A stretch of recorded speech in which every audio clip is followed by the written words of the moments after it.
사무엘하 4장. 사울의 아들 이스보셋은 아브넬이 헤브론에서 죽었다는 소식을 듣고서 그만 맥이 풀리고 말았다. 이스라엘 온 백성도 두려움에 사로잡혔다. 이때 사울의 아들 이스보셋에게는 군 지휘관이 두 사람 있었는데 한 사람의 이름은 바하나요, 또 한 사람의 이름은 레갑이었다. 그들은 부에롯 사람 림몬의 아들로서 베냐민 사람이다. 부에롯 사람도 베냐민 족속으로 역임을 받았는데 일찍이 부에롯 주민이 깃다임으로 도망가서 오늘날까지 거기에 머물러 살고 있기 때문이다. 사울의 아들 요나단에게는 두 다리를 저는 아들이 하나 있었다. 사울과 요나단이 죽었다는 소식이 이스라엘에 전해졌을 때에 그는 겨우 5살이었다. 유모가 그를 업고 도망할 때에 서둘러 도망하다가 그가 떨어져서 발을 절게 되었다. 그의 이름이 무비보셋이다. 부에롯 사람 림몬의 두 아들 레갑과 바하나가 이스보셋이 있는 왕궁으로 갔다.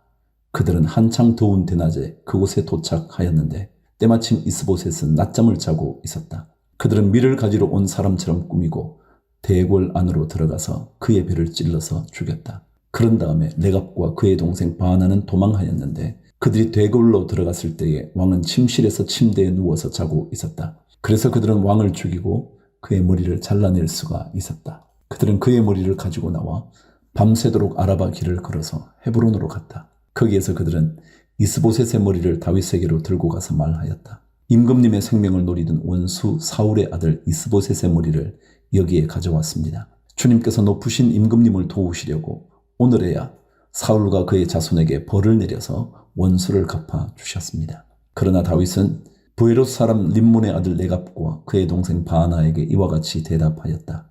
온갖 죽을 고비에서 나의 생명을 건져주신 확실히 살아계신 주님을 두고 맹세한다. 전에 사울이 죽었다는 소식을 나에게 전하여 주고 자기는 좋은 소식을 전한 것으로 여긴 자가 있었다. 나는 그를 붙잡아서 시글락에서 죽였다. 이것이 내가 그에게 준 보상이었다. 하물며 흉악한 자들이 자기 집 침상에서 잠자는 어진 사람을 죽였으니 내가 어찌 너희의 살인죄를 벌하지 않을 수가 있겠느냐. 그러므로 나는 이제 너희를 이 땅에서 없애버리겠다. 다윗이 젊은이들에게 명령하니 젊은이들이 그 두 사람을 죽이고 그들의 손과 발을 모조리 잘라낸 다음에 그들의 죽음을 헤브론의 연못가에 달아 메었다. 그러나 이스보셋의 머리는 가져다가 헤브론에 있는 아브넬의 무덤에 묻었다. 5장. 이스라엘의 모든 지파가 헤브론으로 다윗을 찾아가서 말하였다. 우리는 임금님과 한 골육입니다. 전에 사울이 왕이 되어서 우리를 다스릴 때에 이스라엘 군대를 거느리고 출전하였다가 다시 데리고 돌아오신 분이 바로 임금님이십니다. 그리고 주님께서 내가 나의 백성 이스라엘의 목자가 될 것이며 내가 이스라엘의 통치자가 될 것이다 하고 말씀하실 때에도 바로 임금님을 가리켜 말씀하신 것입니다. 그리하여 이스라엘의 모든 장로가 헤브론으로 왕을 찾아오니 다윗 왕이 헤브론에서 주님 앞으로 나아가 그들과 언약을 세웠다. 그리고 그들은 다윗에게 기름을 부어서 이스라엘의 왕으로 삼았다. 다윗은 30살의 왕이 되어서 40년 동안 다스렸다. 그는 헤브론에서 7해 6달 동안 유다를 다스리고 예루살렘에서 33해 동안 온 이스라엘과 유다를 다스렸다. 다윗 왕이 부하들을 거느리고 예루살렘으로 가서 그 땅에 사는 여부스 사람을 치려고 하니 그들이 다윗에게 말하였다. 너는 여기에 들어올 수 없다. 눈먼 사람이나 다리 저는 사람도 너쯤은 물리칠 수 있다. 그들은 다윗이 그곳으로는 들어올 수 없을 것이라고 생각한 것이다. 그러나 다윗이 시온 산성을 점령하였으므로 그곳의 이름을 다윗성이라고 하였다. 그날 다윗이 이렇게 명령을 내렸다. 누구든지 여부스 사람을 치려거든 물을 길어 올리는 바위벽을 타고 올라가서 저 여부스 사람들 곧 다윗이 몹시 미워하는 저 다리 저는 자들과 눈먼 자들을 쳐 죽여라. 그래서 눈먼 사람과 다리 저는 사람은 왕궁에 들어갈 수 없다는 속담이 생겼다. 다윗은 그 산성을 점령하고 나서 그 산성에 살면서 그 이름을 다윗성이라고 하였다. 그가 성을 쌓았는데 밀로에서부터 안쪽으로 성을 쌓았다. 만군의 주 하나님이 다윗과 함께 계심으로 다윗이 점점 강대해졌다. 두로왕 히람이 다윗에게 사절당과 함께 백향목과 목수와 석수를 보내어서 다윗에게 궁궐을 지어주게 하였다. 다윗은 주님께서 자기를 이스라엘의 왕으로 굳건히 세워주신 것과 그의 백성 이스라엘을 번영하게 하시려고 자기의 나라를 높여주신 것을 깨달아 알았다. 13절. 다윗은 헤브론에서 떠나온 뒤에 예루살렘에 와서 더 많은 후궁과 아내들을 맞아들여서 또 자녀를 낳았다. 그가 예루살렘에서 낳은 아이들의 이름은 삼무아와 소밥과 나단과 솔로몬과 이팔과 엘리수아와 네벡과 야비아와 엘리사마와 엘리아다와 엘리벨렛이다. 다윗이 기름 부음을 받아 이스라엘의 왕이 되었다는 소식을 블레셋 사람이 듣고 온 블레셋 사람이 다윗을 잡으려고 올라왔다. 다윗이 이 말을 듣고서 요새로 내려갔다. 블레셋 사람들이 이미 몰려와서 르바임 골짜기의 평원을 가득히 메우고 있었다. 다윗이 주님께 아뢰었다. 제가 저 블레셋 사람들을 치러 올라가도 되겠습니까? 주님께서 그들을 저의 손에 넘겨주시겠습니까? 주님께서 다윗에게 대답하셨다. 올라가거라. 내가 저 블레셋 사람들을 반드시 너의 손에 넘겨주겠다. 그래서 다윗이 바알브라심으로 쳐들어갔다. 다윗이 거기에서 블레셋 사람들을 쳐서 이기고 나서 이렇게 말하였다.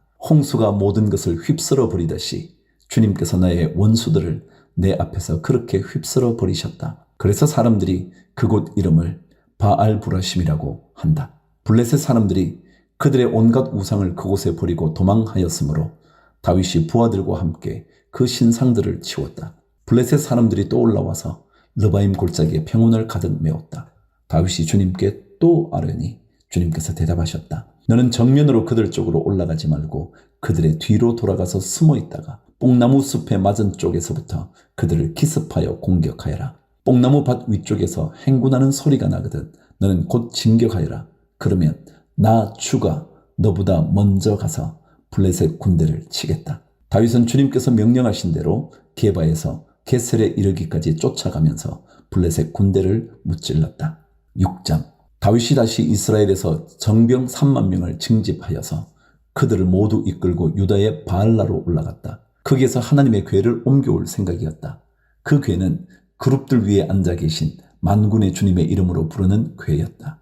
그들이 언덕 위에 있는 아비나답의 집에서 하나님의 궤를 꺼내서 새 수레에 싣고 나올 때에 아비나답의 두 아들 우사와 아히요가 그 새 수레를 몰았다. 그들이 산에 있는 아비나답의 집에서 하나님의 궤를 싣고 나올 때에 아히요는 궤 앞에서 걸었고 다윗과 이스라엘의 모든 가문은 온 힘을 다하여서 잣나무로 만든 온갖 악기와 수금과 검은고를 타며 소구와 꽹과리와 신벌들을 치면서 주님 앞에서 기뻐하였다. 그들이 나곤의 타작마당에 이르렀을 때에 소들이 뛰어서 궤가 떨어지려고 하였으므로 우사가 손을 내밀어 하나님의 궤를 꼭 붙들었는데 주 하나님이 우사에게 진노하셔서 거기에서 그를 치시니 그가 거기 하나님의 궤의 곁에서 죽었다.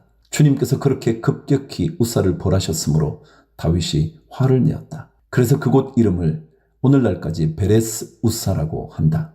그날 다윗은 이 일 때문에 주님이 무서워서 이래서야 내가 어떻게 주님의 궤를 내가 있는 곳으로 옮길 수 있겠는가 하였다. 그래서 다윗은 주님의 궤를 다윗 성으로 옮기지 않고 가드 사람 오벳 에돔의 집으로 실어가게 하였다.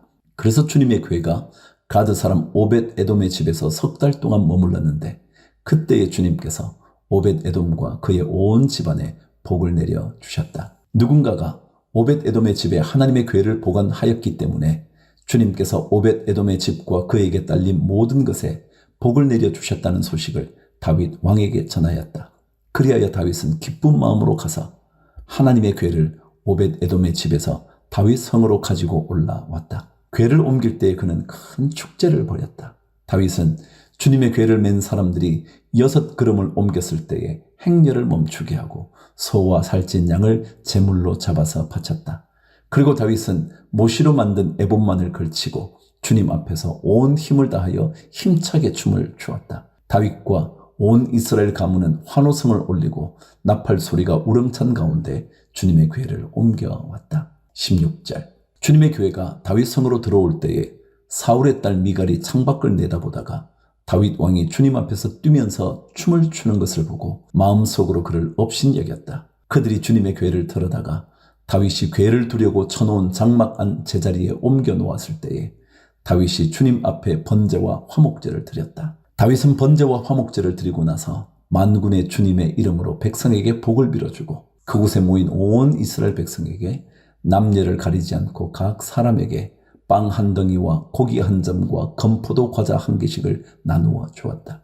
그런 다음에 온 백성이 각각 자기들의 집으로 돌아갔다. 다윗이 자기의 집안 식구들에게 복을 빌어주려고 궁전으로 돌아가니 사울의 딸 미갈이 다윗을 맞으러 나와서 이렇게 말하였다. 오늘 이스라엘의 임금님이 건달패들이 맨살을 드러내고 춤을 추듯이 신하들의 아내가 보는 앞에서 몸을 드러내며 춤을 추셨으니 임금님의 채통이 어떻게 되었겠습니까? 다윗이 미갈에게 대답하였다.